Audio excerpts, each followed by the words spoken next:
আরে গামান তো হবে,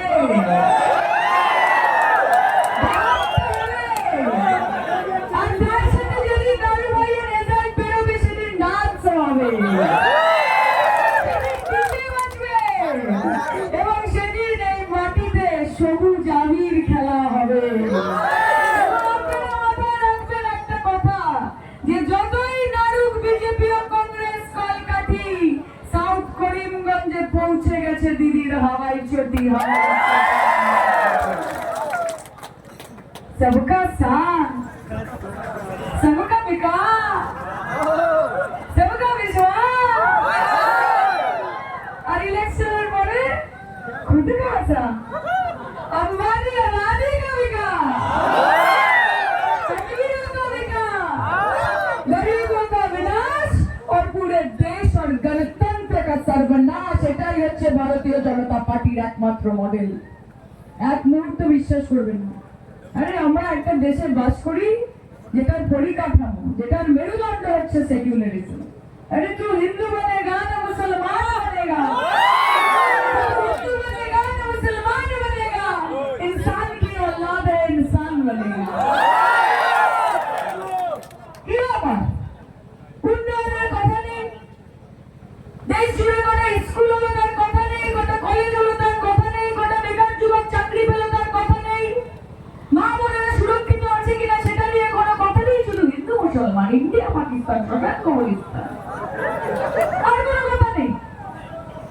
আপনি জিজ্ঞেস করুন কোন স্কুল হয়েছে, বলছে হিন্দু খতরে মে। দাদা কটা বেকার যুবক, আপনি তো বলেছিলেন যে 15 লক্ষ টাকা ব্যাংক অ্যাকাউন্টে আসবে, কজন এনেছি হিন্দু খতরে মে। আচ্ছা আপনি যে বলেছিলেন বছরে 2 কোটি চাকরি হবে মোদিজি, আরে ভাই হিন্দু খতরে মে। দেশের প্রধানমন্ত্রী হিন্দু, স্বরাষ্ট্রমন্ত্রী হিন্দু, প্রতিরক্ষা মন্ত্রী হিন্দু, অর্থমন্ত্রী হিন্দু, বিদেশ মন্ত্রী হিন্দু, 303টা এমপি হিন্দু, 2000-এর ওপর এমএলএ হিন্দু, তারপরেও যদি হিন্দু মে খতরে মে হ্যাঁ, তাহলে আপনারা রিজাইন করে দিন। আসলে কি জানেন তো, ভারতবর্ষের হিন্দুরা খতরে মে নেই, তারা নিজেরা সেটা বোঝে। असल बात यह है कि बीजेपी आपकी कुर्सी और आपकी सरकार खतरे में है, आपकी सरकार खतरे में है। और সেই জন্য আপনি মানুষের সঙ্গে মানুষকে বিভেদ ঘটাতে চান, তাদেরকে লড়িয়ে দিতে চান। अरे धरती को तुमने बांट दिए, चांद सितारों का क्या होगा? धरती को तुमने बांट दिए, चांद सितारों का क्या होगा? नदियों के कुछ कुछ नाम रखे, बहती धारों का क्या होगा? पानी है कि बहती गंगा भी पानी है, आबे जमजम भी पानी है, कि पंडित पिए मुल्ला पिए, पानी का मजहब क्या होगा? घर में रहे एनआरसी করে 6 বছর ধরে আপনাদেরকে জ্বালিয়েছে, জ্বালায়নি? জ্বালিয়েছে। 1600 কোটি টাকা খরচা করেছে এই ফ্লপ এনআরসি করতে গিয়ে। এই 1600 কোটি টাকা দিয়ে মানুষকে চাকরি দিতে পারত, মা বোনের মাথার উপর ছাদ দিতে পারতে, উন্নয়ন করতে পারতে, করেনি। 19 লক্ষ মানুষকে ডিটেনশন ক্যাম্পে পড়েছে, তার মধ্যে 11 লক্ষ মানুষ হিন্দু। বিচার দেবেন আপনারা? আপনারা মানুষের পাশে দাঁড়াবেন? এখন আবার বলছে এসআইআর করবো এনআরসির পরে। সহ্য করবেন? সহ্য করবেন? তুমি কে ঠিক করা যে ভারতের নাগরিককে? তুমি কে ঠিক করা যে বৈধ ভোটার অবৈধ ভোটার কে?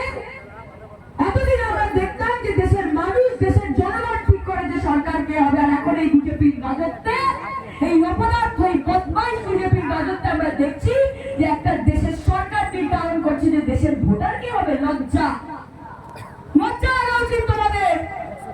তাই ঐক্যবদ্ধভাবে লড়তে হবে, ঐক্যবদ্ধভাবে লড়তে হবে, আর সামনে রাখতে হবে এমন লিডার যে আপনাদেরকে পথ দেখাতে পারে। শুনুন, বাঘের পেছনে দাঁড়ালে বাঘের বাচ্চা হবে, বাঘের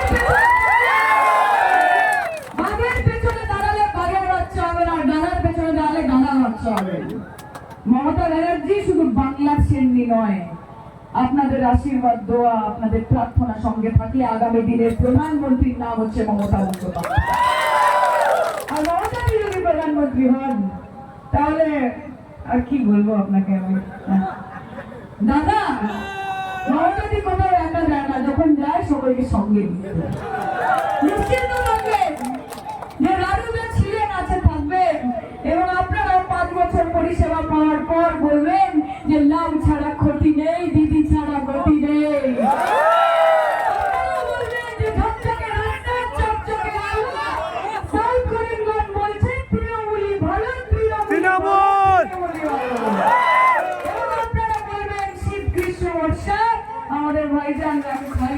সকলের ভরসা, সকলের ভরসা, সকলের ভরসা।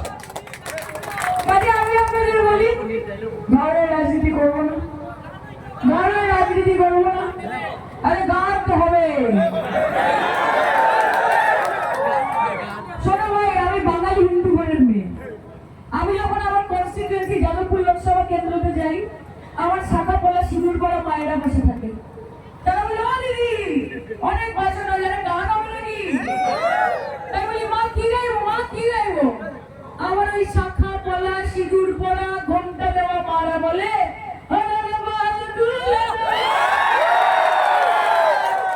কাজে আমরা সেই পশ্চিমবঙ্গে বাস